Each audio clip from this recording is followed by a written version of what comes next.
Muy bien, vamos a hablar en esta oportunidad acerca de las indulgencias, un tema pues que debemos traer a consideración para tener como siempre unas bases sólidas para luego poder dialogar con nuestros estudiantes, con nuestros amigos o con quien pues nos pida razones de nuestra fe. Bueno, la indulgencia es la remisión ante Dios de la pena temporal por los pecados ya perdonados. ¿Dónde? En la confesión, ¿no?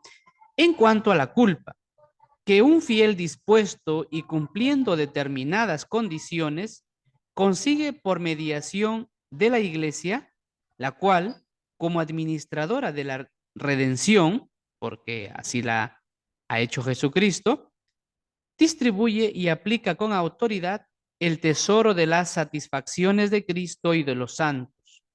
La indulgencia puede ser parcial, es decir, en parte, o puede ser plenaria, es decir, total, según libere de la pena temporal debida a los pecados en parte o totalmente. ¿Sí? Todo fiel puede lucrar para sí mismo o aplicar también para un difunto a manera de sufragio. ¿No? Las indulgencias, tanto parciales como plenarias, pues que se administran. Bien, esto podemos encontrarlo en el Catecismo de la Iglesia Católica en el número 1471, ¿no? De indulgencia, ¿no? Cuando alguien nos dice, sé indulgente, bueno, sé suave con él, no perdónalo, indulgencia. Bueno, la doctrina de las indulgencias se basa fundamentalmente en tres, ¿no? Número uno, la penitencia. El pecado, como saben, tiene una doble consecuencia que a veces no lo consideramos. Por un lado, nos separa, estamos hablando de los pecados mortales, ¿no? Nos separa de Dios y por otro lado, deja consecuencias en nuestra alma. Entonces, que la debilita, la mancha, ¿no? Y según la ocasión, también puede dejar consecuencias en nuestro entorno cuando se trata con nuestros hermanos. El sacramento, por lo tanto, de la penitencia perdona nuestros pecados, de modo que quien se acerca a confesarse le es perdonado sus pecados y está arrepentido sinceramente. ¿Eh? Entonces se reconcilia con Dios. Ojo, pero las consecuencias del pecado en nosotros y en cualquier caso persisten. Es decir, yo me voy, me confieso, me arrepiento sinceramente, se me perdona los pecados por la autoridad que Jesucristo le ha dado a la iglesia, pero esas consecuencias quedan. Por ejemplo, si yo he robado a alguien, bueno, pues de ahí está también el tema de reparar, ¿no? Pero, por ejemplo, si ha habido una infidelidad, un adulterio, se arrepiente el que ha cometido, se le perdona los pecados, pero tiene que reparar esas consecuencias, ¿no? Que va a haber, a lo mejor que va a dejar, ¿no? En su esposa, que le ha hecho daño y ella se ha enterado. Entonces, eso se tiene que ir reparando. Entonces, a veces no consideramos esto en cuanto al pecado. Bien, está entonces está el hecho de que está el hecho de haber ofendido a Dios, ¿sí? Pero que por otro lado está también las consecuencias que quedan de ello. Entonces, la confesión perdona, elimina la culpa, es decir, se te absuelve. Vas a ese tribunal de la confesión y se dice, está bien, eres culpable, pero te absuelvo. Pero la confesión no elimina la mancha, no elimina las consecuencias. Entonces, de allí que el sufrimiento, bien entendido, en cuanto ofrecido a Dios, puede ayudarnos a purificar. Bien, entonces, eso hay que considerarlo para entender luego el tema de las indulgencias. ¿Sí? La confesión se me perdona, obviamente, mis pecados en cuanto a la culpa, pero queda una pena que reparar. Bien, esto lo podemos ver también ya esto en el Antiguo Testamento nos demuestra, ¿no? Que es normal, por ejemplo, sufrir penas reparadoras después del pecado. Así lo podemos ver, por ejemplo, ¿no? Lo que dicen, después de definirse Dios misericordioso y clemente, que perdona la iniquidad, la rebeldía y el pecado, añade, pero no nos deja impunes. O sea, las consecuencias quedan ahí, ya te ha absuelto. Bien. O también en el segundo, ahí está en Éxodo 34:6. O también en el segundo libro de Samuel dice la humilde confesión del rey David, por ejemplo, después de su grave pecado, ya saben, ¿no? Del adulterio y el asesinato, Dios le perdona, pero no elimina el castigo. Tiene que morir ese hijo, ¿bien? O sea, Dios le perdona, pero esas consecuencias se van a dar, ¿no? O también podemos verlo en el libro de Hebreos 12:4. Bien, por otro lado, el tema de las consecuencias nos ayudan a purificarnos, obviamente. Entonces está, número uno, con respecto a la penitencia, ¿no? El tema de nuestro pecado, ¿bien? Que tiene esas dos dimensiones. Por un lado, la culpa y la pena. ¿Bien? La culpa se te perdona con la confesión, ¿bien? Pero hay una pena, ¿no? Obviamente la pena eterna que es condenarte, este es, mm, es perdonada, por decir así, ¿no? Con el sacramento de la confesión, porque ya no mereces el infierno, ¿no? Pero hay que reparar eso. El punto número dos está la comunión de los santos. ¿Por qué se da el tema de las indulgencias? Por el tema de la comunión de los santos. Es decir, así como hay relaciones de amistad aquí en la tierra con nuestros seres queridos, con nuestros hijos, con vecinos, también se da con el tema de los santos. No se rompe. Bien, entonces, entre los miembros de la iglesia hay un vínculo que nos hermana y nos une en lo que San Pablo llama el cuerpo místico de Cristo. Es un cuerpo místico, ¿no? Como lo vemos en Romanos 12:4-8. Esto es lo que hace, por ejemplo, que podamos interceder unos por otros. ¿Por qué puedo interceder yo uno por otros? Y puedo interceder por vivos, pero también por difuntos, porque la oración no tiene límites. Bien, entonces esto precisamente hace que podamos interceder unos por otros. El tema de la comunión de los santos. Y aún a pesar de muerto, no se rompe esto. De modo que todos los cristianos estén vivos en la tierra, en el cielo o en el purgatorio, están formando, somos parte de este cuerpo místico. ¿Bien? Ahora, obviamente los que están condenados ya no se puede hacer nada. Entonces, el cristiano que quiere purificarse de su pecado y santificarse con la ayuda de la gracia de Dios no se encuentra solo. O sea, yo para purificarme, yo puedo hacer penitencia, pero también los demás pueden ayudarme, ¿bien? Es como por ejemplo, ¿no? Bueno, pues yo tengo un amigo que yo le he contado que le he sido infiel a mi esposa y me va a ayudar a reparar, ¿no? Y a lo mejor ayudándola a darle presentes, me va a ayudar buscando espacios para yo estar con ella. O sea, nos ayudamos también. Si en la vida ordinaria es así, ¿cuánto más en la vía de la gracia? Bien, entonces esto se da también en la iglesia. Por eso yo puedo interceder y la indulgencia es esto, es pedir a Dios que sea, como dice, que le perdone, ¿no? Es indulgente, ahí viene la indulgencia, ¿no? Dios perdónale sus pecados, ¿no? Bien, entonces, y el otro punto donde se asienta es el tesoro de la iglesia, ¿m? El tesoro de la iglesia. Bien, a lo voy respondiendo luego a las preguntas. El sacrificio de Jesús es un gran tesoro adquirido para la iglesia. Los méritos de Cristo son infinitos y esos méritos, como lo vemos en Primera de Juan 2:2, pues se añaden, bien, y se van aumentando, obviamente. De tal manera que también, como dice en la carta a los Colosenses, completo en mi carne lo que falta a los sufrimientos de Cristo. Bien, y obviamente porque necesitamos purificar, ¿no? Dice el Apocalipsis 21 que nada impuro entrará a ver a Dios. Así que todos necesitamos purificación, pero para eso, así como en la vida terrena necesitamos ayuda, también en el cielo. Entonces, esto con respecto a las indulgencias, ¿sí? En estos tres se fundamentaría. Las indulgencias, si lo vemos, por ejemplo, ya desde en la iglesia primitiva está presente el tema de las indulgencias.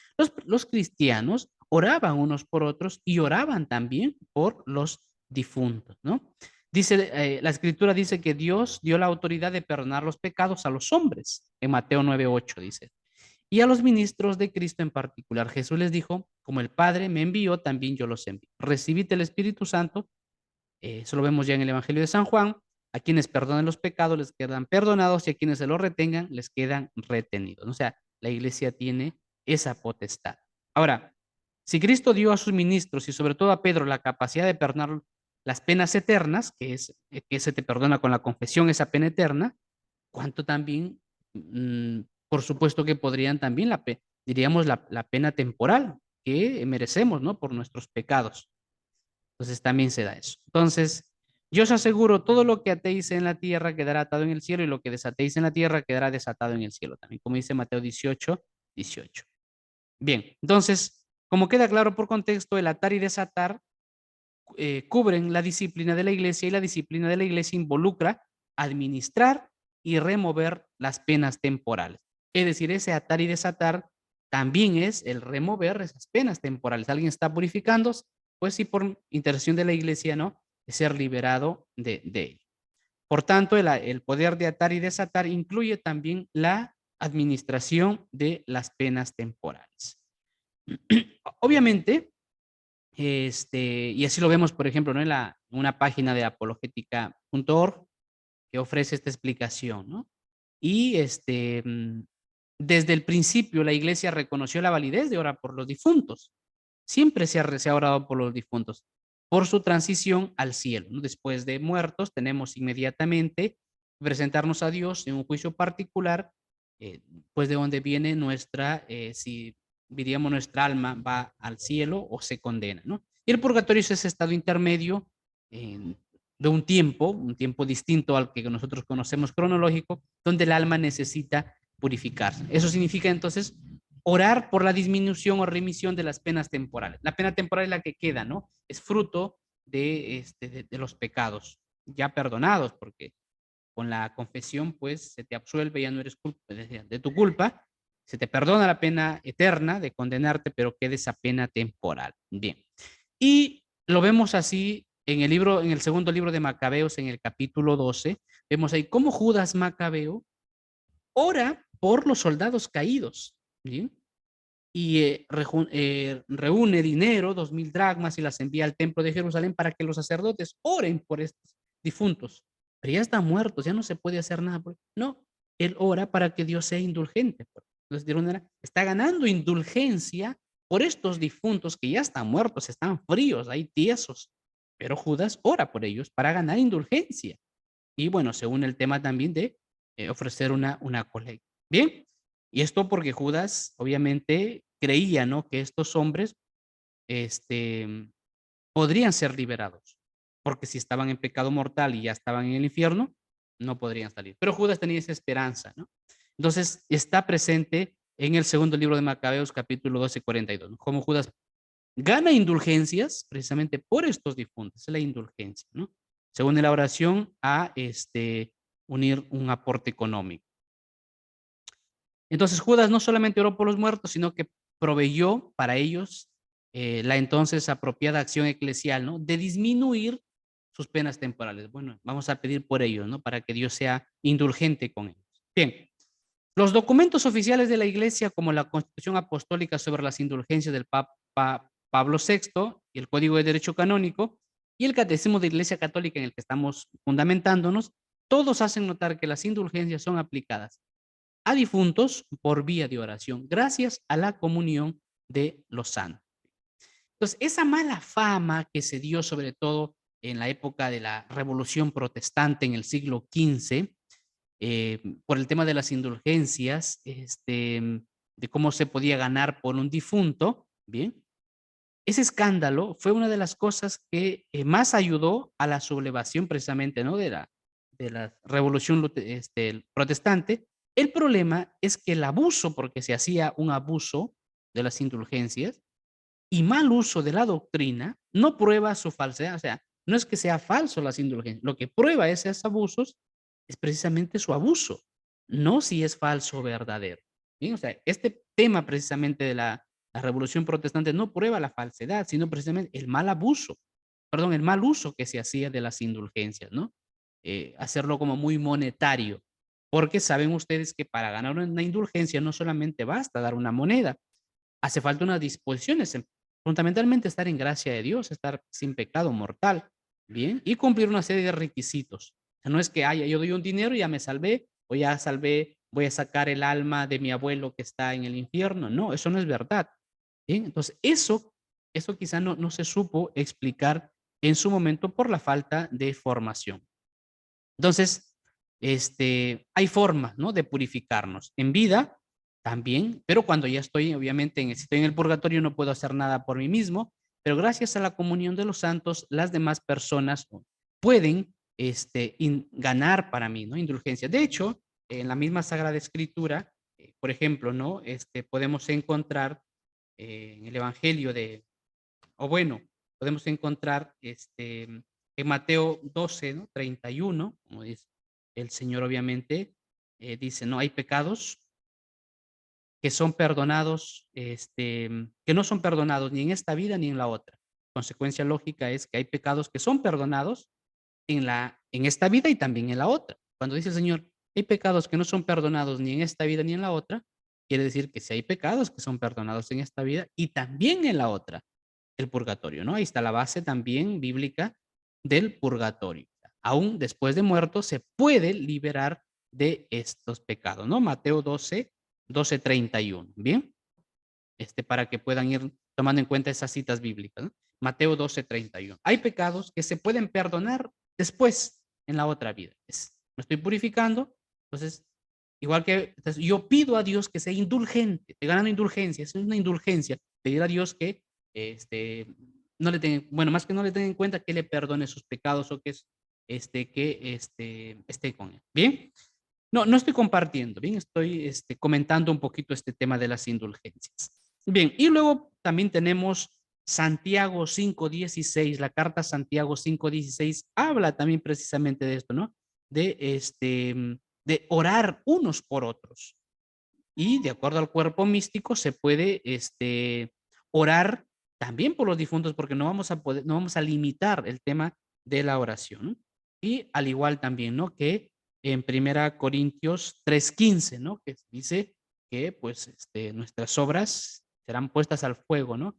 Y si resisten también, ¿no? Pues se va a construir, ¿no? Todo lo que Dios quiere, ¿no? Para nosotros. Bien, entonces, allí tenemos esos distintos, ¿no? A ver, Primera Corintios 3:15, por ejemplo, dice, ¿no? Mas aquel cuya obra quede abrazada sufrirá el daño. Él, no obstante, quedará a salvo, pero como quien pasa a través de un fuego, ¿no? Es decir, estamos hablando ya de un fuego que no es el infierno, porque de ahí no se puede salir, sino del purgatorio, ¿no? Entonces, el tema de las indulgencias se enmarca en todo este gran marco de el perdón de los pecados y de la comunión de los santos y de la administración de los bienes espirituales que tiene la iglesia. Entonces ahí están las citas bíblicas, ¿no? De Segunda Macabeos 12, fundamentalmente, Mateo 12 también, 31, Santiago 5:16 y Primera Corintios 3:15. Bien, y sobre todo fundamentado en toda la tradición de la iglesia. Bien, entonces eso con respecto al tema de las indulgencias. Muy bien, maestros, entonces, pues eso quería explicar un poquito con respecto a las indulgencias.